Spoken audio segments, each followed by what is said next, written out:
Ele é pastor da igreja Família na Arca. Ele é escritor do livro Eu Não Nasci Assim. Ele é criador da Escola do Crescimento. E hoje ele está aqui para compartilhar suas experiências de fé, para compartilhar mais a palavra de Deus, para compartilhar sobre a sua conversão e para nos ensinar também muitos princípios poderosos do reino. Hoje eu estou com o pastor João Carlos, esse queridão aqui da nossa cidade de Fernandópolis, um líder, um homem de Deus. Eu sei que esse cara ajuda muita gente nos bastidores e foi tão interessante que mesmo sem você me conhecer, você assistindo o meu trabalho na internet, já faz um bom tempo que você sempre incentivou, mandou mensagem de carinho, né, mensagem de apoio e foi lá me visitar e me presenteou. Então é um cara que eu tenho um carinho muito grande, que eu torço muito por ele. E toda vez que nós sentamos para conversar, eu aprendo muito. Então por isso que eu fiz questão de chamar ele aqui para ele compartilhar, para que você que está em casa possa aprender com esse cara também e fortalecer a sua fé. Meu irmão, seja muito bem-vindo. Mais uma vez, estou muito feliz de ter você aqui. Tadeu, para mim é uma honra, né? Eu aprendo contigo. De longe a gente se inspira e de perto a gente fica impactado ao ver tanta graça derramada em sua vida, o que Deus tem feito através de você, né? Uhum. Tem pessoas que são mentoradas suas e que a gente vê o desenvolvimento delas. Então, para mim, é uma alegria enorme estar aqui, poder repartir com você e aprender mais um pouquinho juntos. Maravilha. Quantos anos você tem, meu irmão? Porque você tem cara de novo, né? Glória a Deus, Tadeu. O tempo tem sido bom comigo, né? Eu tô com 38 anos. Legal. Eu sou natural do norte do Paraná. Eu estou aqui no estado de São Paulo há aproximadamente 20 anos, 19 anos. Legal. Em Fernandópolis, precisamente 16 anos, né? Já 13, indo para 14 anos na fé. E aqui Deus me salvou, aqui Deus mudou minha história. Aqui em Fernandópolis. A sua conversão foi em Fernandópolis? A minha conversão se deu em Fernandópolis. Com quantos anos você tinha? Tadeu, eu tinha de 24 para 25 anos. Tá. Né? Conta mais, porque eu sei que a tua história é impactante. Cara, eu tava num momento bem delicado da minha vida. Jesus me chamou aos 18. Dia 13 de dezembro, depois da manhã, sábado, se não me falha a memória, 13. Faz 20 anos que eu sofri um acidente. Eu sofri um acidente de moto e eu quase fiquei sem a perna esquerda, tive fratura exposta, 6 cirurgias. Estava com um camarada afastado dos caminhos do Senhor, o médico que me operou cristão. Então, cara, Jesus me chamou naquela época, com 18 anos. Mas eu endureci meu coração, não tinha conhecimento da graça, do amor de Cristo. E aí, logo que eu me recuperei, depois de um ano, fiquei com aquele fixador na perna, vim embora para o estado de São Paulo a trabalho. Vim para Jales. E aí, já conhecia o mundo obscuro dos vícios, do álcool, e foi um momento delicado da minha vida. Mas aprove a Deus aqui em Fernandópolis me salvar, cara. E aqui me fez um cooperador, um diácono, um presbítero, hoje um pastor, servindo uma igreja local aqui. E de lá para cá tem sido muitas experiências maravilhosas com o Senhor. Tá, vamos aprofundar um pouco mais, porque provavelmente tem gente que vai assistir aqui e tá passando por um momento desse.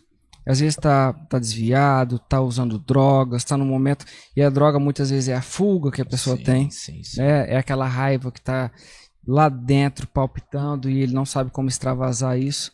Como que era o João Carlos nessa época, antes de se converter, e o que fez você se converter? Tadeu, na verdade, eu creio hoje que a droga ela não é o efeito, ela é o efeito de uma causa, né? Na verdade, são dores, traumas mal resolvidos, a questão de pertencimento na juventude. Eu conheci o mundo obscuro dos vícios com 14 para 15 anos, né? Jogava futebol, tinha o sonho de ser um atleta profissional, joguei bola, tenho amigos que se tornaram profissionais, mas com o tempo eu vi que não ia dar certo no futebol, você já cria ali uma resistência. E aí aquela questão de conviver com a galera e pertencer, também, né? A frustração e a crise de identidade que a gente vive na adolescência, na juventude, cara, ela te leva para esse caminho. E eu cresci num lar disfuncional, né? Meu pai foi embora muito cedo. Na verdade, eu venho de um contexto geracional muito, muito diferente, né? A minha mãe biológica, minha mãe de sangue, deu eu e mais alguns irmãos. Ela deu vocês? Eu não a conheci, nunca conheci. Até hoje? A minha mãe que me criou me pegou no hospital bebê, né? E Na minha fase de criança, eu não sabia. Na minha fase de criança que eu descobri isso. Minha mãe foi muito especial comigo quando compartilhou. Isso até então não tinha para mim nenhuma dor. Mas quando você cresce, essas coisas começam a se desenvolver em você. Aquela rejeição, aquele medo. Mas eu fui criado num bom lar. Deus foi muito generoso comigo, que ele me presenteou com uma família maravilhosa. Minha mãe é a dona dessa frase aqui. Porque nos momentos mais difíceis, né, que eu vivi no mundo das drogas, aí de 8 para 10 anos, foi uma curva muito difícil que a minha vida teve, álcool e drogas. Essa frase fazia parte da minha vida. Que ela dizia para mim: não te criei para isso. Você não nasceu assim. Caraca. E foi, de uma certa forma, uma homenagem para ela, esse livro existir. Por quê? Ela nunca me apontou, ela nunca me julgou, mas ela falava que eu era melhor do que o que eu estava vivendo. E, na verdade, a droga era uma fuga, como você está falando. Né? Como você bem disse. É a questão da orfandade, né? Cresce num lar disfuncional, você é uma figura paterna. Sim. Você já cresce meio que capenga de um lado ali. Aí você tem que correr para se virar, para ajudar a sua família a se manter. E, começou a trabalhar muito cedo. Muito cedo, muito cedo, muito cedo. Inclusive, depois comecei numa oficina com um tio, né? Parecido aí com o Caio. Meu tio, uma referência muito boa. Mas os olhos de um jovem brilham por dinheiro. Sim. E aí eu entrei trabalhar com vendas. E sempre trabalhei nessa área das vendas. E ali eu comecei a ganhar dinheiro, ganhando dinheiro muito cedo. Não sabendo o que fazer com o dinheiro. Acabava que fugia, tinha essas fugas nos vícios. Quando eu vim embora pra cá, cara, aí foi a gota d'água. Porque aí eu tava longe de casa. Longe dos conselhos da mãe que puxava. E aí eu tava longe de tudo e de todos. Aí aqui eu extravasava. Região de Jales, eu morei em Jales, morei em Monte Aprazível, morei em Cosmorama. Por último, vim parar aqui. Tá. Nesse inteirinho, Tadeu, foi muito interessante que com 18 anos, no acidente, Deus usou o médico para falar comigo. Cara, foi uma experiência muito incrível, porque eu não tinha conhecimento. Eu era alguém totalmente leigo. A gente vem de uma cultura católica, mas a gente não tinha conhecimento. O estudo bíblico mesmo, não, né, da não palavra. não tinha conhecimento. Fiz todos aqueles procedimentos da Igreja Católica, participei de crisma e essas coisas, mas eu não tinha conhecimento. Tá. Mas quando esse médico falou para mim que Deus tinha uma obra na minha vida, que tudo aquilo que tinha acontecido tinha uma intervenção contrária, Dr. Sérgio Bactodi, não tem como eu não... É daqui de Fernandópolis? Não, ele é de Santo Antônio da Platina. Tá. E um médico excelente. Cara, quando ele falou aquilo, eu tava com um cara... Hoje eu tenho conhecimento, eu tava com um cara desviado de moto. Olha só pra você ver. E quando eu vim pra cá, Deus sempre usava pessoas, às vezes no meu contexto de trabalho, eu trabalhava deixando cama, mesa e banho para as mulheres vender aqui na região. Tinha assim uma rota que passava todo mês, recebia, deixava mais. E eu sempre encontrava pessoas que falavam que Deus tinha algo comigo. Tadeu, e eu fugia disso. Eu corria disso. Por quê? Quando eu me acidentei aos 18 anos, eu fiquei 1 ano sem andar. Eu tenho um amigo que está em Curitiba hoje, e um dia ele me convidou para ir numa igreja. E eu falei para ele assim, ó, Gustavo, tô indo com você nessa igreja. Mas eu usei bem o português bem chulo. Eu falei, mano, aqui em casa nós é tudo católico, cara. Eu tô indo com você, mas você sabe que não é minha praia, não é meu barato. Esses crentes aí ficam gritando. E aí, cara, eu fui naquela igreja, entendeu? Eu acho que dentre todas as experiências espirituais que eu já tive, aquela foi uma das mais especiais. Porque o cara que tava pregando não me conhecia. E na época eu tava com o fixador na perna e de muleta. E o cara me mandou ficar de pé. E o cara falou assim, ó, engano seu que você não serve para ser crente. Nó. Porque eu te escolhi desde o ventre da tua mãe e te dei por profeta das nações. Na hora meu coração fechou de raiva. Falei, o Gustavo falou para esse cara. Nó. O Gustavo começou a chorar, se emocionou, porque ele não tinha falado nada. Mas aquilo meu coração fechou. Dentro daquele ano com o fixador, numa oração que eles tinham lá, Deus fez a obra, não tinha previsão de tirar o fixador, tirou o fixador da minha perna, dezembro daquele ano, final de 2006. Deus usou o pastor ali para falar para mim de que eu ia voltar às minhas atividades, eu nunca mais voltei. Nunca mais voltei na igreja, não queria saber.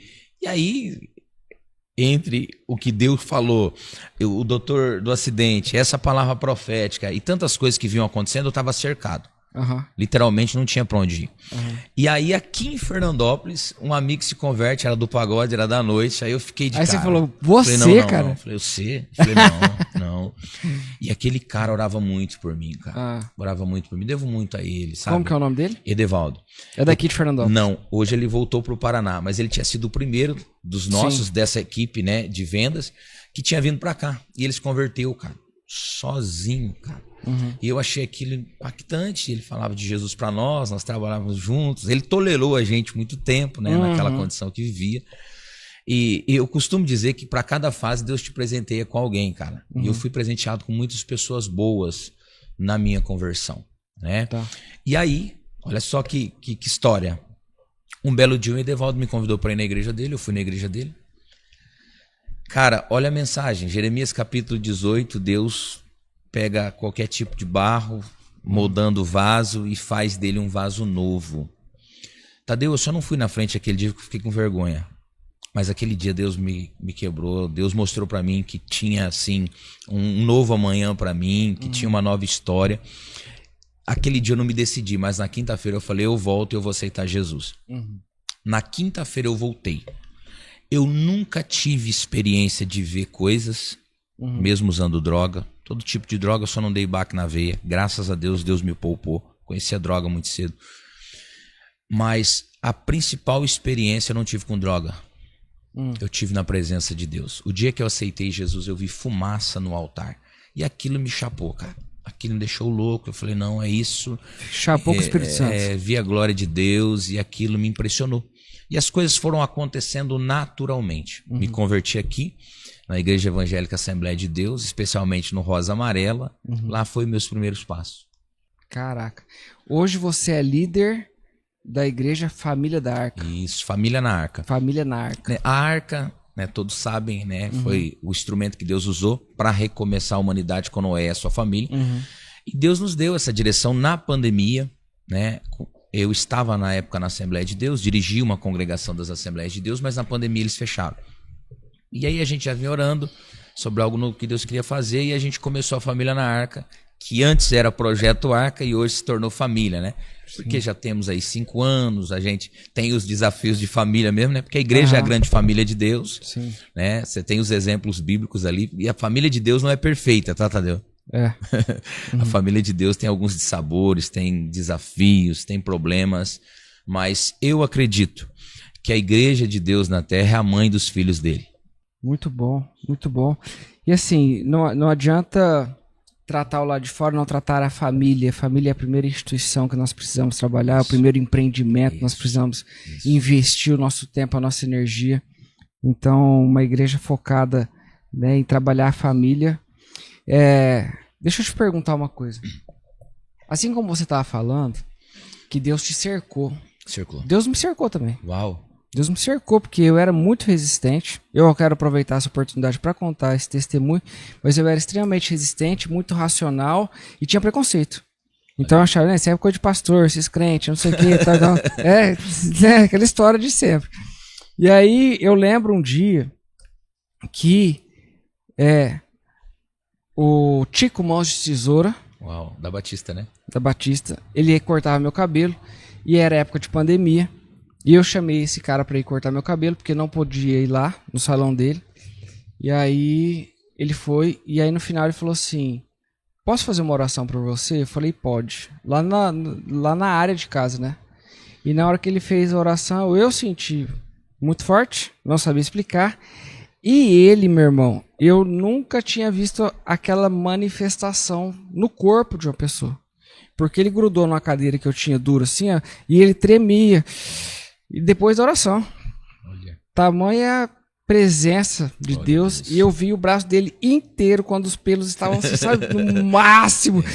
E ele começava a chorar. Ele falava, Tadeu. Aí no outro dia, ele levou um devocional pra gente. Olha. E assim, eu tive pessoas que me ligavam do nada, Tadeu, você pode ouvir a palavra de Deus? E aí era um testemunho de Jeová. Olha só. E que começou a me ligar toda semana e durante mais de um ano. Esse pessoal ligava, o pessoal aqui de Macedônia, inclusive, ligava para mim no final de semana e a gente fazia um estudo bíblico. Que legal. Então era por ligação, por chamada de vídeo. E aí eles faziam de lá, eu fazia de cá. Eu fui quebrantando aos poucos, porque eu era muito endurecido. Até o ponto em que eu não ia, as pessoas me chamavam pra ir pra uma célula, eu não ia, porque eu tinha preconceito, porque eu não queria parar, porque eu não queria, né? Até que colocou um cara pra me contratar. E que me contratando sem eu saber, me pagou um bom valor pra treinar a empresa dele, uma franquia que tá crescendo, não sei o que lá e tal. E eu treinando esse casal, no meio do caminho ele falava, sabia que isso tá na Bíblia, que você tá me ensinando? Meu Deus. Porque quando Davi fez isso, porque quando José do Egito fez aquilo, e aí eu falava 10 minutos, ele falava 10, eu falava 10, ele falava 15, eu falava 10, ele falava 30, Uau. e daqui a pouco o que era mentor acabou se tornando mentorado. Uau. E aí esse é o pastor Emerson, que é o nosso pastor aqui. Então Deus colocou um cara dentro da minha casa, Meu Deus. me pagando. E Deus falou com ele quando ele foi me contratar, porque ele saiu e falou assim, mas não é possível, esse cara me cobrou isso, eu topei, mas por que tá acontecendo? Aí ele fala que na época ele já falou, Deus, por que o senhor me permitiu contratar esse cara? Ele falou, porque ele é especial pra mim. Não é porque a tua empresa vai crescer, não, porque ele é especial. Então o pastor Emerson foi o cara que me discipulou. Né? Hoje eu tenho aí o apóstolo Ronaldo, né? A apostolisa Andréia, a pastora Letícia, que são os nossos pastores aqui. Então, assim, Deus é estrategista e quando ele quer um cara, não tem jeito, ele vai cercando, né? O Salmo 139 diz, para onde irei da tua presença? Se eu subir o mais alto do céu, lá o Senhor está. Se eu descer o mais baixo do abismo, o Senhor está também. Uhum. Eu não tinha como escapar. E ele vai usando pessoas. Tadeu, eu estava em Monte Aprazível, trabalhava para um cara que era dono de um hotel. E na época eu estava assim, num momento bem delicado do vício. Tinha chegado num ponto que eu já não estava tomando cocaína. Banho. Cocaína, crack, o que vinha... Crack também? Fumava crack? Também. E em Monte Aprazível, cara, a televisão no quarto, eu deixava ela ligada enquanto eu tava usando droga, o chuveiro ligado para que os vizinhos de quarto não ouvissem o barulho. Tava lá o Fala Que Eu Te Escuto. Então eu tinha as promessas lá do Paraná, eu tinha as mulheres que às vezes, um dia eu tava trabalhando em General Salgado, uma senhora veio na minha direção, deu um tapa nas minhas costas e entregou tudo aquilo que Deus tinha para mim. Uhum. Aí eu ia pro quarto, às vezes, me drogar, tava lá, ligava a televisão, Fala Que Eu Te Escuto. Então eu não tinha. Quando Deus quer salvar alguém, ele move os céus e a terra para alcançar essa pessoa. Você falou sobre o crack. A gente sabe que o crack é um dos vícios mais pesados que existe. Sim. E que às vezes a pessoa ela tem muita dificuldade em sair desse vício. Quando que você saiu? O que fez você sair? Se você teve recaídas no meio desse caminho? E como que você realmente conseguiu recuperar? Cara, eu costumo dizer que milagre não se explica, milagre se vive. Uhum. Porque de cada 10, dá para contar no dedo os que saem. Né? Foi um momento muito delicado. Eu costumo dizer que foi uma curva que a minha vida fez, né, nos vícios. Eu não nasci usando droga. Sim. Né? Veio acontecer, né? A gente quer pertencer, a gente quer se achar interessante, e você vai indo a hora que você não dá mais conta. Uhum. Comecei usando maconha, garotão, e aquela coisa de escola, e menino e tal. O crack chegou na minha vida bêbado, né? Com um amigo dentro do carro, experimenta, primeira vez não fez nada, segunda vez não fez nada, a terceira vez em diante eu já bebia e precisava usar. Era como se sarasse aquela questão da bebida. Uhum. Quando eu vim para Jesus, o meu problema era esse. Eu tinha medo de morrer da forma com que eu estava. Uhum. Vou contar um negócio para você que parece loucura, mas eu perdi uma prima com 28 anos, com nada de vício. E eu me lembro que eu disse para minha prima assim, quem morrer primeiro conta para alguém como que é. Não. Minha prima nunca voltou. E eu chapava bebida e droga e vinha essas questões. Se eu morrer, para onde eu vou? Como é que é do outro lado? Então essas perguntas viviam dentro de mim. Quando eu vim para a igreja, cara, tive recaídas, como você me perguntou. No começo, eu costumo honrar as pessoas porque eu fui presenteado com pessoas boas. O Edevaldo foi um deles. Aqui em Fernandópolis eu conheci um cara, ele é presbítero da igreja, o Wagner, que me ajudou muito. Nos meus primeiros passos, os testemunhos que ele me dava, não testemunhos desse de vício, mas me encorajava a caminhar na fé. Então foram pessoas que foram sendo instrumentos. Não precisei de medicamento, mas... Quanto tempo, assim, até você falar assim, tô recuperado? Tadeu, o que me levou às quedas? Foram pressões, tensões, momentos de dificuldade com que eu não sabia lidar. Aí eu... ia dar aquela extravasada e perdi a cabeça, mas me arrependi. Isso já era casado? Não. Tá. Não era Se fosse casado. casado seria um pouco mais difícil. Muito mais. A mulher, ela dá uma segurada na gente, né? E assim, né? Talvez não teria feito vida dentro de um casamento nessa condição de vício, porque o vício destrói, né, cara? O vício destrói. E assim, nesse período aí, do começo da conversão, nos primeiros meses, ainda tinha o cigarro. O cigarro foi o último a deixar. Um dia eu tava trabalhando em Ouro Verde, região de Junquerópolis. E uma mulher falou pra mim assim, ó, Deus tem uma obra com você. Eu falei pra ela, e ela me viu fumando. E Deus vai te libertar disso. Eu falei pra ela assim, olha minha fala. Dona, a senhora não sabe tanto de coisa que eu já larguei. Ela falou, mas isso vai ser o mais fácil. Mês que vem, quando você voltar, você não tá fumando mais. E aconteceu do jeito que ela falou. E ela não te conhecia? Não me conhecia. Tadeu, Deus é tremendo. A gente não tem como. O pouco que a gente conhece aí das escrituras, a Bíblia não é para provar a existência de Deus. Deus é autoexistente. Mas ele é muito maior do que a gente pode imaginar. Eu costumo dizer que Deus não é gente, não. Não, ele é tremendo. Ele faz coisas que não tem como explicar. Eu percebo que muitas pessoas têm essa ideia de eu vou entregar minha vida para Jesus, mas calma, porque eu ainda fumo. Mas calma, porque eu ainda faço algum tipo de coisa que eu não acho certo, que eu acho que é um pecado e tal. Então, na hora que eu estiver pronto, limpo, aí eu entrego minha vida para Jesus. Assim, o que você falaria para essas pessoas? Cara, a oração que eu fiz, eu acho que de uma das coisas que mais atrai o favor de Deus e a presença de Deus é a sua sinceridade, né? Eu me lembro dentro da igreja, falei, Deus, bebo, fumo, uso droga. Não, você tinha zerado o game. Só ando com gente que não presta. Porque eu cito aqui no livro, cara, a galera que eu pertencia era gente que só tinha o hoje, cara. É gente que não tem o amanhã, é gente que não pensa no futuro. A gente vem de um contexto, não sei sua idade, né? Mas acredito que você não tenha mais do que 40. Mas a gente foi embalado por muitas músicas que nos fizeram viver o hoje, cara. E não pensar no amanhã. Sim. Os exemplos que a gente teve aí de Charlie Brown e essas músicas que a galera ainda ouve por aí, eram músicas que te faziam viver o momento, cara. E eu fui embalado por muito desse som na minha loucura, na minha doideira. E eu costumo dizer, Tadeu, dentro do que você me perguntou, que tudo o que aconteceu na minha vida foi a partir da sinceridade que eu tive com Deus. Eu fui claro com Deus, tenho todas essas coisas, e ele já sabia, mas eu precisei ser sincero. Vim fumando, vim usando drogas, vim perdido, não era uma questão de dinheiro. As questões que pegavam comigo era medo da morte, porque dinheiro você faz aí uma correria, você levanta dinheiro. Meu medo era medo da morte e não conseguir sair dos vícios. Tadeu, eu me lembro como se fosse hoje. Aquele dia, aquele domingo, Deus já começou algo em mim. Aquela quinta-feira que eu aceitei a Jesus, foi caindo assim, ó, por terra. As amizades foram sumindo, Deus foi arrancando e as coisas foram acontecendo. Claro, você tem as suas lutas. Momento de tensão, você quer tomar uma para relaxar. Momento de tensão, você quer dar um trago ali para você dar uma amenizada. Mas, cara, eu me entreguei totalmente. Eu me rendi. Né? É aquilo que o apóstolo falou aqui para vocês, né? Já não vivi mais eu, é Cristo que vive em mim, cara. Eu entreguei minha vida, cara. Você assistiu o Stories de ontem? Eu vi. Tô ligado. Eu vi, sabe? E, cara, de lá pra cá tem sido muita coisa extraordinária. Se o game zerasse agora, se Deus me chamasse agora, eu já estaria grato. Tenho certeza que ele tem um futuro glorioso pelo que eu tô vivendo, cara. Pelo que Deus já fez, a forma com que eu vivia e as pessoas que a gente consegue tocar de uma forma ou outra pela palavra de Deus, isso é muito gratificante. Não tem dinheiro que pague isso.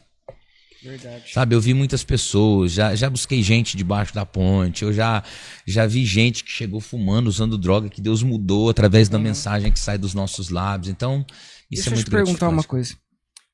Dentre os ministérios, que é o apóstolo... 5 dons de governo. Pastor, mestre, profeta, evangelista, qual deles você acredita que tem mais identificação ou que você foi ungido? Qual que você acredita que é o teu ministério mesmo? Tadeu, são 5 dons de governo, né? Sim. Pastor, mestre, evangelista, profeta e apóstolo. Hoje eu exerço a função pastoral, sou pastor em uma igreja local. mas sirvo outras igrejas, né, com a palavra de Deus. Mas eu tenho essa veia evangelística. Sim. Eu acredito que Deus não joga dados, ele não desperdiça nada. Então ele não ia pegar uma bagunça que é a minha vida e não iria transformá-la numa mensagem. Então a minha vida se transformou numa mensagem. Né? Hoje, quando eu falo de mudança de vida, eu falo com propriedade. Sim. Né? Olhar para mim hoje tá legal, mas se você pegar aí há 10 anos atrás, não era tudo isso que a gente vê. Então eu tenho essa veia evangelística. Né?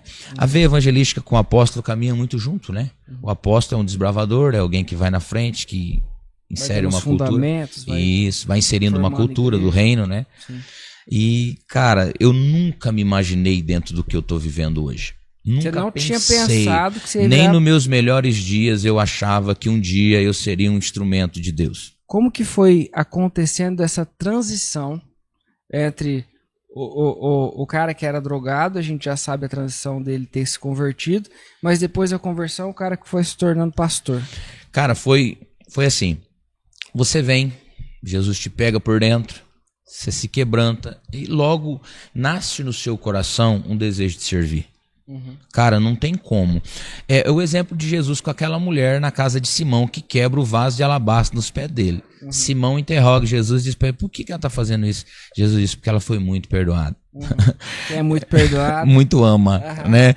Cara, quando eu vim para Jesus, que caiu por terra vício, que caiu por terra medo de morte, você acha que eu ia temer alguma outra coisa? Não, cara, arregacei a manga e falei, vou fazer alguma coisa para Deus. Eu atribuo a obra da santificação, o trabalho de Deus na minha vida ao me envolver ao serviço de Deus, ao estar disposto a servir pessoas. E isso não necessariamente em púlpito, não necessariamente com o microfone nas mãos. Você começou numa igreja e aí você começou a servir ali, a receber, como é que foi? Se converti na Assembleia de Deus, não tinha lugar melhor para mim se converter. Que eu caí num caldeirão cheio do fogo de Deus, muita presença de Deus, foi muito glorioso. Eu amo a Assembleia de Deus, saí por direção de Deus, amo os irmãos, tenho muito respeito e carinho. Mas logo que eu me converti, minha mãe congregava na Igreja Luz para os Povos. Vim para a Igreja Luz para os Povos, caí na graça de um povo muito amoroso. Saudoso pastor Marcos Orati Memória, que foi um príncipe de Deus. Eu até cito uma frase dele aqui no livro, muito especial. E lá eu aprendi um pouco sobre servir, sobre amar as pessoas. E aí nessa época a gente começou um trabalho de evangelismo aqui, entregando marmita na rua. Legal. Para moradores de rua. E um dia eu tive uma experiência muito poderosa. O antigo tênis clube, cheguei lá com o pessoal para evangelizar, a gente estava entregando marmita. Naquele dia o cara falou assim, ó, nós não queremos marmita não, pastor, prega pra nós aí. Pregamos a palavra pra aquela galera toda doida lá, chapado. Inclusive eu tive a tristeza de fazer a cerimônia fúnebre de um deles, agora há poucos dias. Mas ganhamos para Cristo, levamos para o batismo, evangelizamos, fizemos células na casa dele. Naquele dia saí de lá, voltei para casa. A minha casa era anfitriã de uma célula da Luz para os Povos. A célula era na quinta, o camarada apareceu lá na terça dizendo para mim que queria aceitar Jesus. Achou minha casa na época no Corinto e queria aceitar Jesus. Aí a gente começou um trabalho na casa dele, ganhamos ele para Cristo. E dentro da Luz para os Povos nasceu essa veia do servir, do amar pessoas, de se dispor a fazer algo pelos outros. E aí eu tinha um sentimento no coração, poxa vida, mas e se tivesse ficado lá na Assembleia de Deus, como seria? E aí parece que eu tive que fazer essa transição de volta. Voltei para a Assembleia para ter a resposta sobre essa pergunta que convivia dentro de mim. E na Assembleia eu aprendi tudo que eu sou. Na Luz para os Povos eu aprendi a amar. E na Assembleia de Deus eu tive conhecimento. Né? Quem foi o teu principal mentor? Sim, o cara que mais te ensinou a palavra. Tadeu, Fernandópolis é uma cidade muito abençoada. Temos muitos homens de Deus aqui. Sim. E o período que eu estive na Assembleia de Deus, quem pastoreava a Assembleia de Deus, o campo de Fernandópolis, era o pastor Elias Evangelista de Farias. Que por sinal foi um dos melhores pastores que eu tive.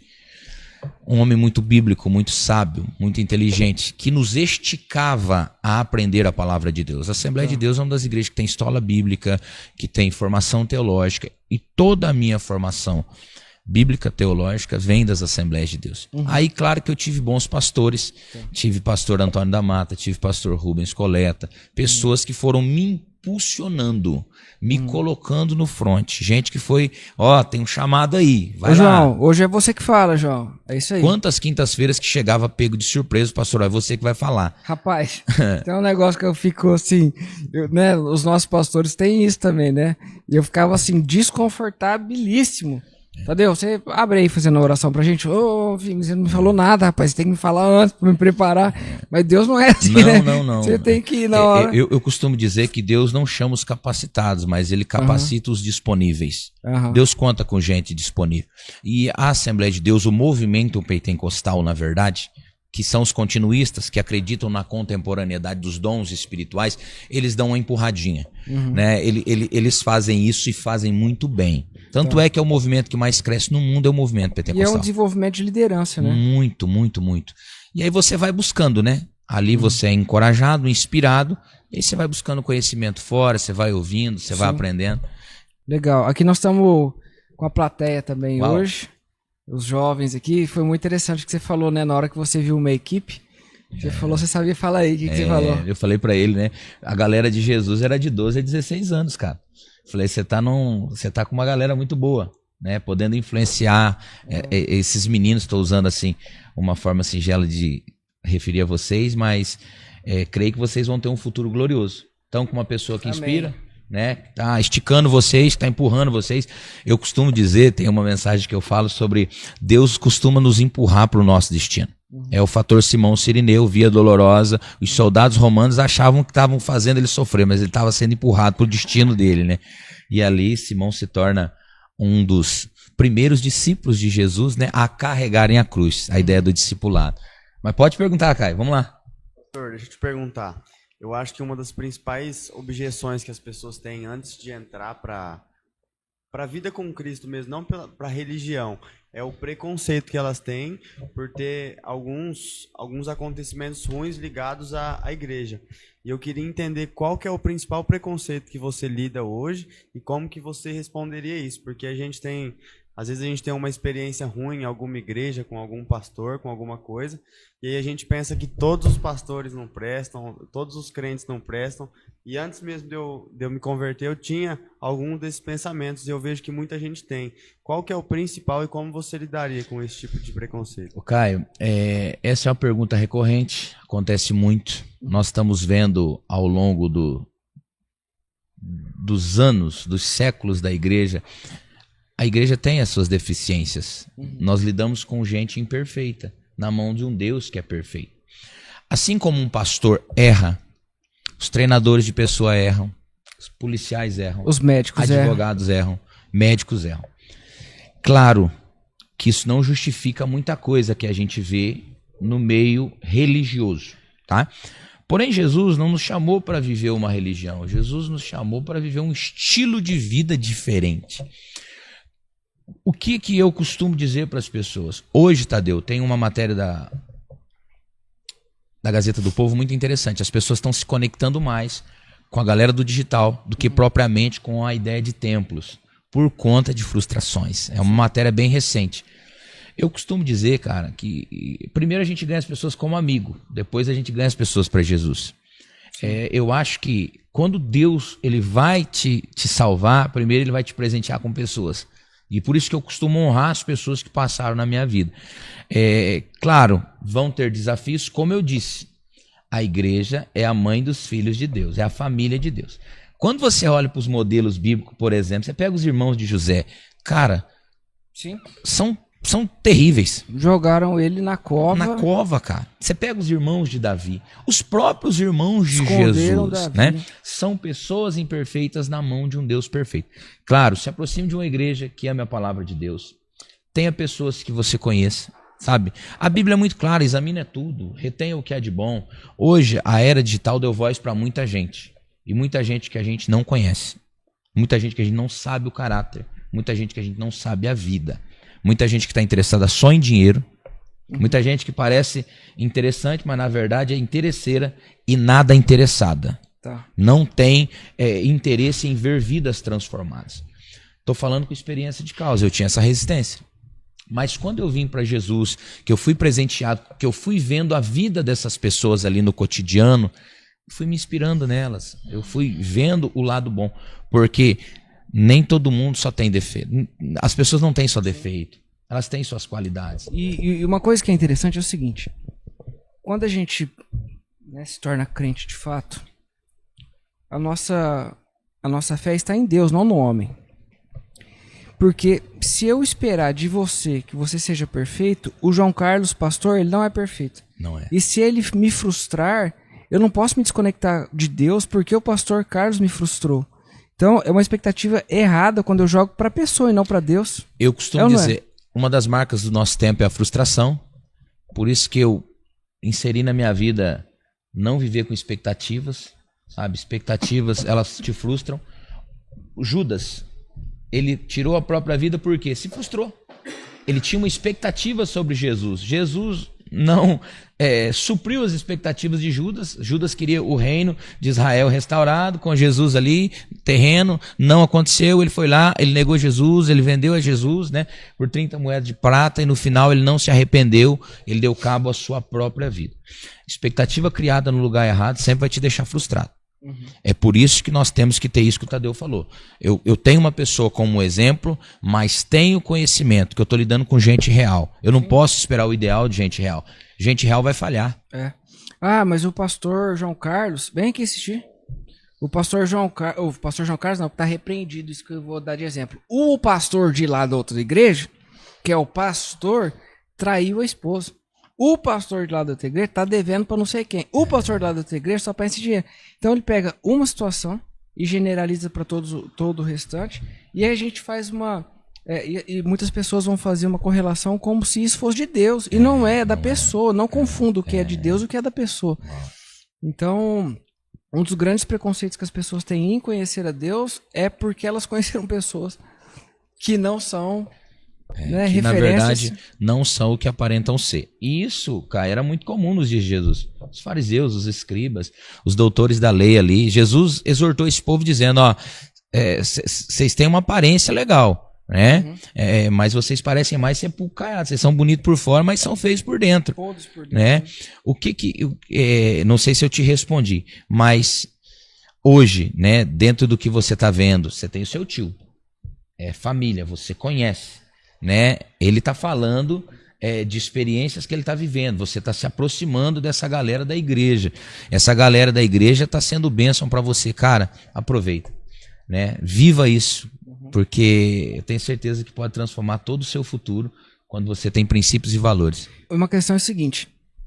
O resistente, muitas vezes, ele quer racionalizar Deus. Deus não se racionaliza. Não. Ele não se explica com a lógica humana. Jamais.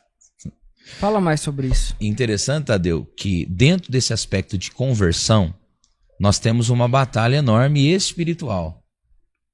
Cara, quem foi Eli na Bíblia?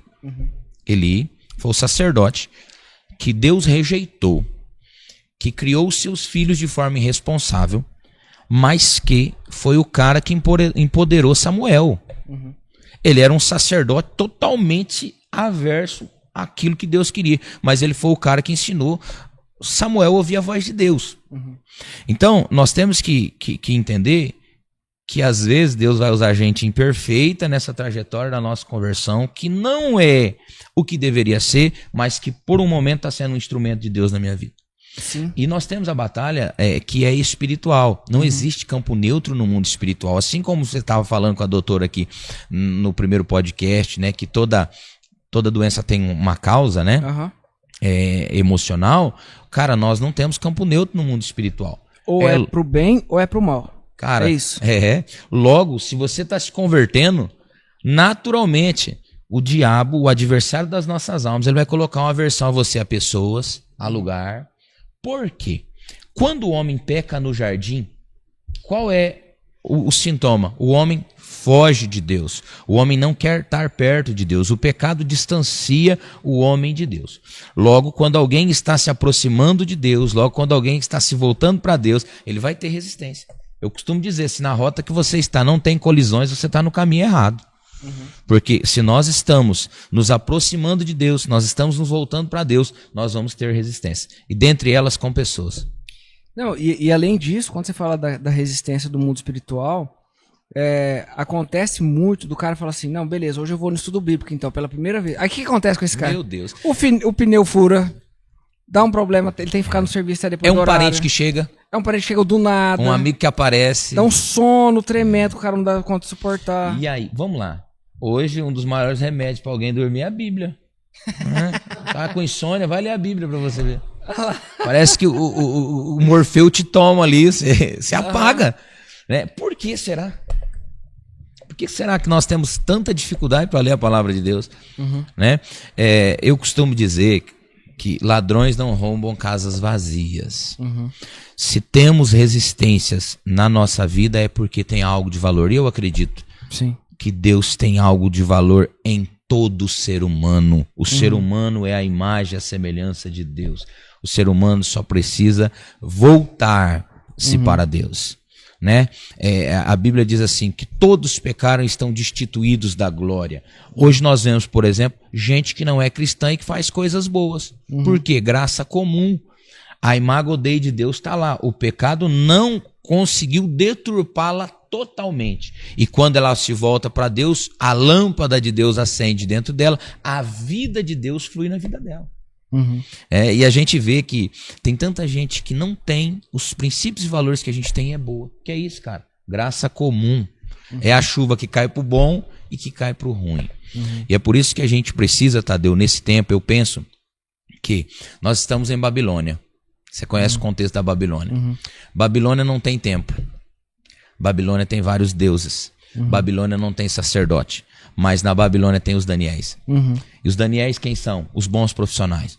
Pessoas que estão bem posicionadas em esferas da sociedade que vão influenciar mais do que sacerdotes.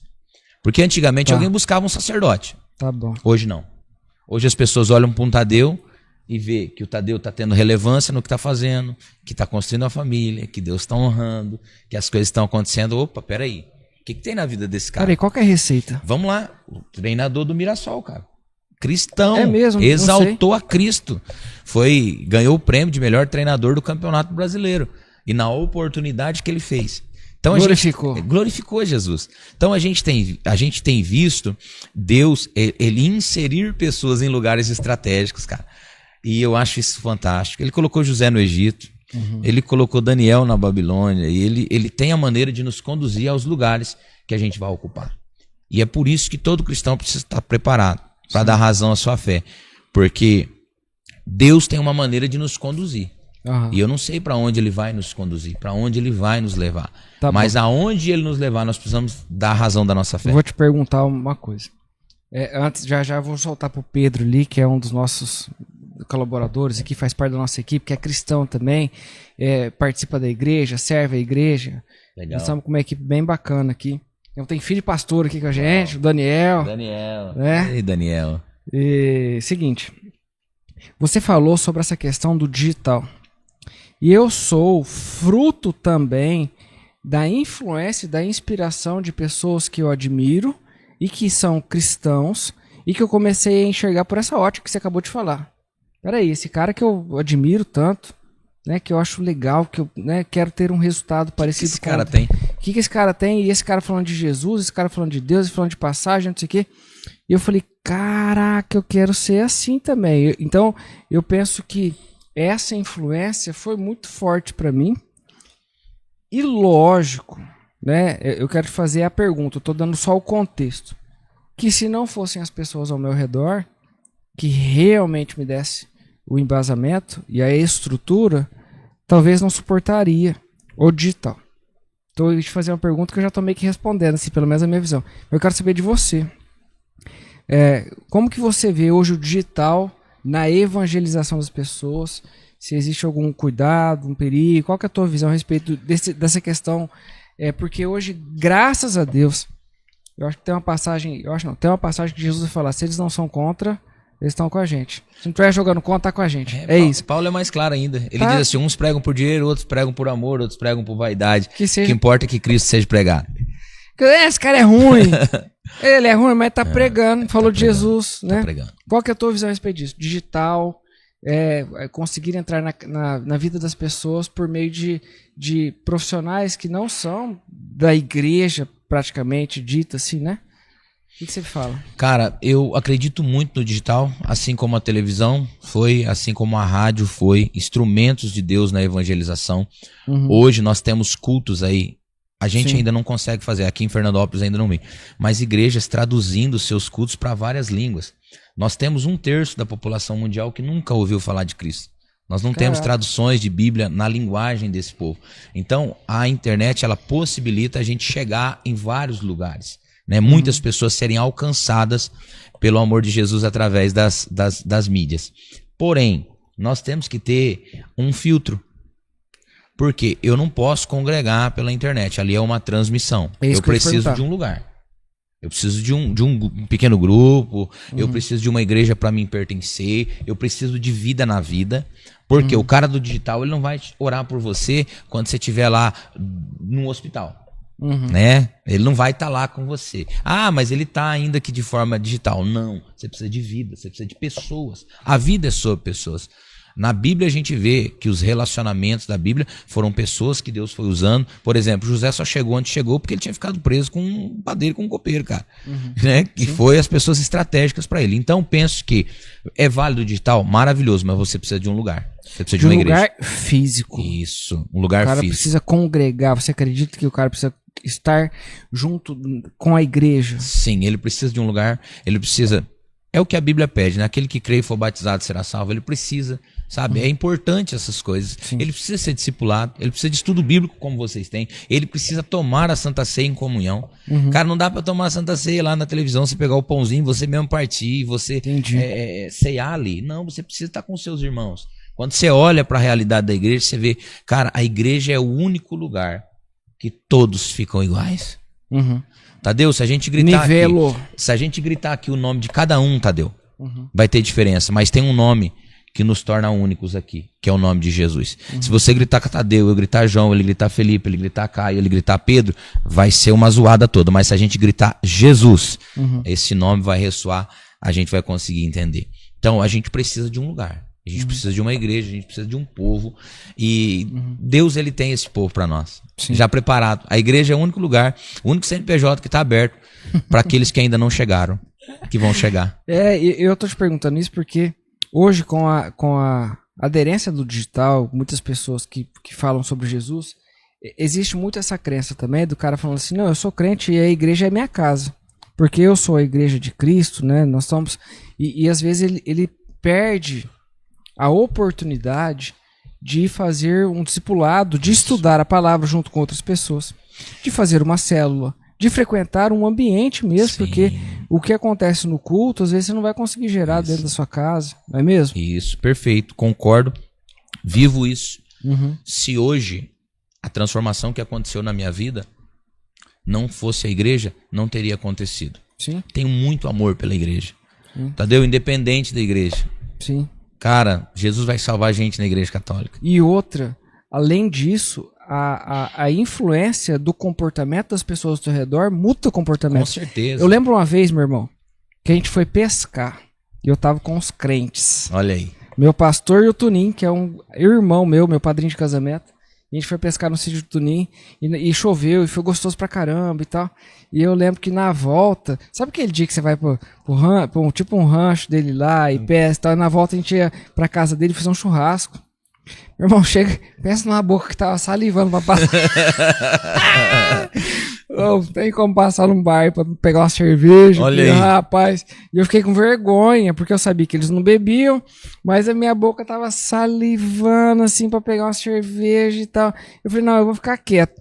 Porque, assim, a gente não, né, que bebia, não consegue se ver se divertindo. Sem, né? Sem. E aí eu lembro que eu fui pra casa deles, pra casa do Toninho, e a conversa começou a conversar, e a conversa é tão boa, e daqui a pouco ele vai fazer uma soda italiana, e com gás, e não sei o quê, e a conversa foi, rapaz, a gente ficou até 2 horas da manhã, 2:30 da manhã, rachando o bico como se a gente tivesse chapado, sem ter uma gota de álcool, e aquilo me impactou, é uma experiência que me impactou. Eu falei, peraí, eu não preciso.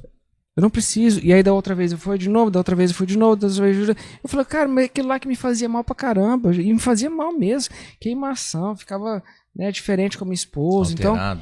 Então, então eu penso que a comunhão você andar com essas pessoas vai influenciar e mudar o nosso comportamento. Faz toda a diferença. Pedrão, vai lá. Agora, Pedro. Pastor, tudo bem? Por que é tão difícil manter uma constância quando a gente se fala de amor a Cristo? A gente inicia fervorosamente, inicia com um fervor gigantesco. Só que quando vem os problemas diários, por que a gente joga isso e esfria com Cristo? Boa, excelente Pedro, pergunta. excelente pergunta, cara. Eu acho que essa é a realidade de todos, né, que servem a Cristo. Todos já viveram esse momento. Os exemplos bíblicos, Abacuque, Asaf e tantos outros viveram essas oscilações, porque somos seres humanos. Mas eu penso que nós precisamos de uma vida disciplinada com Deus. Tá? O que acontece muito com a gente, as nossas crises, elas batem a porta quando a gente não tá legal no secreto. Quando a gente não tem uma vida de intimidade com Deus. É por isso que a Bíblia fala, habite ricamente a palavra de Deus em vós. Se vós estiverdes em mim e as minhas palavras estiverdes em vós, todo cristão precisa conhecer e amar as verdades de Deus. Eu costumo dizer, qual é a palavra que você tem para essa estação? Qual é a palavra que você tem para esse dia? Nós precisamos ter a palavra de Deus. É ela que vai nos nortear no dia mau. Claro que vai ter dia que eu não vou ter vontade de orar, mas é que nem ir na academia. Vocês que malham aí, você vai sem vontade, não vai? Então eu oro sem vontade. Às vezes eu não tenho palavras para falar para Deus, mas o fato de eu me prostrar diante de Deus, de eu agradecer a Deus, o Espírito Santo vai testificar aqui dentro do meu coração algo. Dentro disso que você falou, quais os hábitos que mais fazem a gente amadurecer espiritualmente, que você passa para os seus alunos, para o pessoal que você mentora, assim? Ó, a Escola do Crescimento, que é um curso de maturidade, ele nasceu porque eu sirvo várias igrejas, tanto aqui no estado de São Paulo, como no estado do Paraná, onde eu sou, e eu percebi, Tadeu, que 70% do nosso povo, dos nossos irmãos, eles ainda são meninos na fé. Paulo encontrou esses desafios, por exemplo, com a igreja de Corinto. Ele disse para eles, eu queria falar com vocês como espirituais, mas eu estou falando com vocês como que se fossem crianças, pessoas que não passaram do primeiro ponto. Né? A pessoa que se converteu, a pessoa que veio para Cristo, ela precisa se aprofundar no amor, no conhecimento da graça de Deus. O apóstolo Pedro diz, né, crescei na graça e no conhecimento. Foi aí que nós criamos esse conteúdo. Por quê? A Bíblia classifica a gente em 4 etapas, bebê, menino, jovem e adulto. 70% está entre essas fases, bebê e menino. Por quê? Se irrita com facilidade, é coisa de bebê, você vai ter o teu agora, você vai ver como é que um bebê se irrita, né? Com facilidade se alterou. A mamadeira do bebê já é o suficiente para ele se alterar e se irritar. E nós temos adultos assim, né? Aí você pega gente que começa e para. A molecada que gosta de jogar bola, né? Hoje a gente consegue ter um pouco mais de foco. Mas quando a gente era menino, a gente jogava bola, a gente andava de bicicleta, a gente jogava de videogame. Tudo ao mesmo tempo. E isso tem na igreja. Isso é um reflexo de alguém que não amadureceu, alguém que não sabe o que quer, alguém que não sabe para onde está indo. Então 70% é muito grande número de gente com promessa, de gente que serve na igreja, de gente que dizime e que oferta, mas que está parado num ponto. Por quê? Não se preparou para aquilo que Deus tem para elas. Tá. Não está caminhando em graça e conhecimento. Deixa eu te perguntar uma coisa, aproveitando esse gancho. Qual você acredita que é o próximo nível, assim, para a pessoa viver as promessas de Deus na vida? Tadeu, beleza, a pessoa conheceu Jesus, entregou sua vida, começou a estudar, começou a ganhar maturidade. Qual que é o próximo nível para essa pessoa? Maturidade. Né? A gente nunca Quando costuma... eu sei que a pessoa está vivendo a promessa? Quando a pessoa está vivendo a promessa, quando ela já passou por vários testes da vida e ela está sendo aprovada. Deus pode confiar mais. Eu costumo dizer, Tadeu, Gênesis capítulo 22, o nosso desafio é continuar dizendo sim para Deus, mesmo depois que tudo já deu certo. É o fator Abraão. Capítulo 22 de Gênesis, o que Deus está pedindo para Abraão? O filho, cara. Todas as promessas de Deus se cumpriu em Abraão. E agora Deus aparece, o texto diz, e depois dessas coisas, pediu Deus a Abraão o seu filho. Caraca! E Abraão disse sim. Eu costumo dizer que o nível de maturidade de alguém é quando ele continua dizendo sim, mesmo quando depois que tudo deu certo. É que nem aquela história prosperou, as coisas aconteceram. Casou, tá com filho, tá tudo certo. Tá já casa boa. Carro bom. É que nem aquela história que o cara tá no mar, afogando, no meio do nada. Deus, por favor, me ajuda. Eu juro, Deus, eu não sei o quê. E de repente aparece um barquinho aqui. Aí, não, Deus, pode ficar tranquilo, já arrumei um barco aqui. Mas depois que dá certo. E assim, né? A gente vai galgando etapas. A vida natural é a vida espiritual. Assim como você precisa do alimento para o seu corpo, para você se manter de pé, você precisa dos alimentos espirituais, que são disciplinas. Oração, prática de jejum, leitura da palavra, bons livros, boas mentorias, pessoas te ladeando ali, te ensinando, te exortando. Sim. Quer ver uma prova de que alguém está maduro? Ele aceita ser corrigido. Sim. Porque pessoas imaturas não aceitam ser corrigidas. Fala mais sobre isso. Elas ficam birradas. E hoje nós temos um grupo, nós estamos vivendo um êxodo dentro da igreja, uma saída enorme de gente que vem para o nosso meio, se converte entre nós, mas quando eu tenho que tocar na ferida delas, Ela vaza. ela vai embora. Opa, aí não entra não, pastor, vai doer. Mas é ali que cura. Remédios bons são os mais amargos, né, Tadeu? A gente precisa... Tem gente que na hora que você... Porque a palavra confronta a gente. Se não te confrontar é qualquer outra coisa, menos a palavra de Deus. Peraí, tá? Se for pra você passar a mão na cabeça, peraí, não vai me corrigir, não vai me amadurecer, não vai me lapidar. E tem gente que fica bicudo, sai falando mal, fica emburrado. Eu costumo dizer assim, o crente chupetinha. Você vai lá e põe a chupetinha na boca dele, ele para. Porque ele é uma criança. Ele não entendeu. Por quê, cara? Nós precisamos ter um senso de propósito. Nós fomos salvos para... perdoados para, eleitos para. Jesus nos salvou com expectativa. A Bíblia diz em João capítulo 15 que ele nos nomeou para que vades e deis fruto. Ou seja, o céu tem expectativa sobre nós, o Pai, o Filho e o Espírito Santo tem expectativa sobre nós. Romanos capítulo 8, a Bíblia diz que a terra geme, aguardando ansiosamente a manifestação dos filhos de Deus. Mas aonde eles estão? Caraca. Muitos deles estão escondidos. Não querem aparecer, não querem colocar a cara, não querem agir. Tadeu, tem gente que você vai ganhar. Tem gente que o Caio vai ganhar.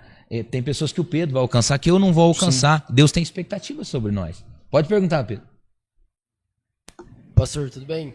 Eu quero saber mais sobre a cultura do jejum. O que isso interfere na minha vida espiritual, se eu não fizer, e o que me traz de bens com Deus e no meu físico mesmo também. Cara, nós estamos vendo muito, né? Respondendo a pergunta do Pedro sobre jejum, né? Tem um livro maravilhoso, pastor Luciano Subirá, que é a cultura do jejum. Tá? O jejum é comprovado cientificamente, fisiologicamente, é um excelente remédio para a saúde. Eu costumo dizer que boa parte do que Deus fez na minha vida foi através de jejum e de oração. Eu ganhei pessoas de oração. Fui presenteado com pessoas que viviam essas disciplinas na prática. E para tirar um cara da onde eu saí, meu irmão, é só com jejum e oração. Né? Comecei, Pedro, aos poucos, né? Como que eu faço um jejum? Como é a prática de um jejum? Eu aprendi com esses irmãos mais antigos, né? Vai começar o seu dia, você vai dizer para Deus: Senhor, tô abrindo esse jejum, vou ficar sem café preto até o meio-dia. Deu meio-dia, Deus, estou entregando meu propósito por tal causa aqui ao Senhor. E isso vão gerando vida no espírito. Né? A nossa carne, quando ela está presa, o nosso espírito tem mais liberdade. É o fator João no Apocalipse, né? Está preso na ilha grega de Patmos, mas o espírito está livre, tem a revelação do Apocalipse. É quando nós temos esses hábitos, essas práticas espirituais do jejum que a gente fica mais sensível. Jesus disse certa feita: o espírito está pronto, mas a carne é fraca. Nosso maior inimigo é aquele que a gente vê na frente do espelho. Né? A gente precisa matar ele, cara. É o que o apóstolo falou para você aqui, crucificar. Tem que mandar na cruz lá, tuas vontades. Enfraquecer a carne para o espírito ser fortalecido. Ser fortalecido. Maravilha. Meu irmão, partindo pro final, assim, se deixar eu fico aqui uns 3 dias, né? E a galera, tem gente que tava passando, só parou, já tá aqui, que nem a Dani. Glória a Deus. Já começou a ouvir, porque é tão interessante. Sobre propósito, assim, muitas pessoas ficam, eu não sei qual que é o meu propósito, não tenho clareza quais são os meus passos. Qual que é a tua visão, assim, o que você falaria para essas pessoas a respeito de propósito em Deus? O Salmo 139 diz que todos os dias da nossa vida foram escritos no livro de Deus. Como que eu tenho conhecimento do meu propósito? Dentro da vontade de Deus. Eu costumo dizer que Deus costuma nos empurrar. Não é legal ser empurrado, né? eu costumo, as pessoas que falam muito sobre propósito, que eu já li, que eu ouvi, é que propósito tem mais a ver com as coisas que você não gosta de fazer. Por exemplo, não gosto do que eu vejo no comércio local de Fernandópolis. Acredito que quem me recebe poderia me receber melhor. Você tem um propósito, você está enfrentando a forma de você trabalhar nessa área. Se aquilo está te incomodando é porque tem a ver com você. Tem a ver com você. A questão política, que é uma questão que a gente pouco fala. Se a gente se preparasse melhor com escolas políticas, com pessoas capacitadas, a gente estaria resolvendo muitos problemas. Sim. E muita gente que odeia política certamente teria uma convergência, algo glorioso dentro da política como um propósito. Eu acredito que o nosso propósito tem muito a ver com coisas que a gente assim, ó, rejeita, que nos causa aquela revolta, sabe aquela coisa que você fica revoltado. Por exemplo, o propósito de Moisés foi visto aonde? Quando ele foi defender o cidadão hebreu que estava lutando com um soldado egípcio. Sim. Ali naquela batalha ele descobriu o propósito dele: eu vou cuidar de gente, porque eu amo pessoa. Sim. Eu não sei disso, mas certamente está aí o meu propósito. Chegou a matar o soldado. Por causa de pessoas. Tá. Meu irmão, que bate-papo maravilhoso. Tô, assim, muito feliz. Espero que nós tenhamos outros bate-papos. Uau. Eu senti uma paz aqui conversando. Glória a Deus. Eu quero ter um programa meu, assim, porque por mais que eu esteja fazendo já esse podcast, eu gosto de fazer isso aqui demais. Isso aqui pra mim é uma diversão. Né? Eu passaria horas e horas e horas aqui conversando com uma plateia aqui assistindo. Então eu quero te agradecer demais pela tua atenção, pela tua disponibilidade. Na hora que eu te chamei, você falou: tô pronto, bora. Vamos pra cima. Vamos pra cima. E eu quero que você deixe um recado final, um agradecimento. Se você quiser falar sobre o livro, sobre o projeto, fique à vontade, meu irmão. Tadeu, eu agradeço a oportunidade, a confiança. Como eu disse no começo, de longe a gente se inspira, de perto a gente fica impactado. Eu vejo Deus na sua vida. Acredito que o Senhor está te usando, né? Para desenvolver pessoas, para instruir pessoas. Você é uma ferramenta poderosa nas mãos do Senhor para esse tempo, para essa estação. E tá aqui nossos materiais. O livro Eu Não Nasci Assim, O Momento Não Me Define. Trato aqui de identidade, quem nós somos, porque uma das dores do nosso tempo é a orfandade, tá? Boa parte das pessoas vem de famílias disfuncionais como eu, sem a figura paterna. Pai ausente. Isso, não ter ali um exemplo. Mas o texto que eu me hospedo da Bíblia é Isaías 49, 15, 16. Pode uma mãe se esquecer de um filho? Todavia eu não me esquecerei de ti. É o texto que eu amo, que me encontrei vindo de uma orfandade, de uma família totalmente, né, como eu disse aqui no começo. Esse livro pode ajudar você que está enfrentando um momento não te define. Essa curva vai passar. Caminhe mais um pouco, logo você sai dessa curva, você vai encontrar uma estrada. Jesus é o caminho. E quando a gente está nesse caminho, a gente não entra em encruzilhada, a gente segue, tá? Aqui está nosso material da Escola do Crescimento, uma ferramenta poderosa que a gente tem levado em várias igrejas, tem abençoado vidas. Tadeu, uma das coisas que me chamou a atenção num dos treinamentos que eu fiz agora da Escola do Crescimento aqui em Fernandópolis, foi um jovem, ele não tem 23 anos, se tiver é muito. Ele falou para mim que ele acreditava que não poderia crescer financeiramente.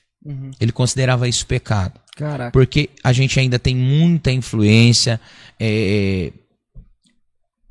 pagã, franciscana entre nós, né, de voto de miséria e de pobreza, e Deus não tem prazer na pobreza. O nosso Deus é El Shaddai, ele tem mais do que o bastante, né? Nele o nosso cálice transborda. Nós podemos crer que Deus pode mudar a nossa vida.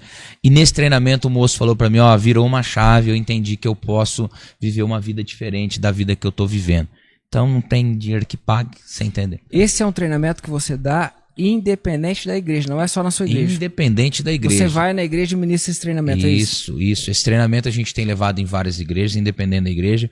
É uma ferramenta poderosa que ajuda as pessoas a se descobrir nesse processo. Sou um bebê ainda? E a Bíblia vai dizer, não é eu que estou dizendo. É um treinamento de amadurecimento na fé. Amadurecimento na fé. É uma ferramenta poderosa do Senhor para pessoas que querem crescer espiritualmente, pessoas que querem se desenvolver espiritualmente. Quais são os elementos fundamentais para o meu crescimento? Maravilha. E como que faz para as pessoas te encontrarem, meu irmão? Hoje nós estamos aí no Instagram, né? PR João C. Goncalves, também lá no YouTube, Pastor João Carlos Gonçalves. E aqui em Fernandópolis, na Querubins Aparole 245, quarta-feira, culto Metanoia. aos domingos a celebração da família. Vai ser uma alegria recebê-los lá. E já vou deixar um convite para você nos ministrar um domingo desses, tá? Que isso, rapaz. Estamos te empurrando pro teu destino. Glória a Deus. Muito obrigado, meu irmão. Tamo junto. Eu que te agradeço. Sempre. Um abraço. Vamos pra cima. Valeu. O povo já tá batendo palma aqui. Pra você que assistiu esse episódio até agora, parabéns. Deixe seu like. Deixe seu comentário aqui. Demonstre a satisfação de ter assistido o pastor João Carlos. Tenho certeza que valeu muito a pena pra você esse testemunho, toda essa bagagem que ele carrega. Um beijo no seu coração, fiquem com Deus e até mais. Tchau, até tchau. a próxima. Deus abençoe. Agora vamos bater palma. Aê!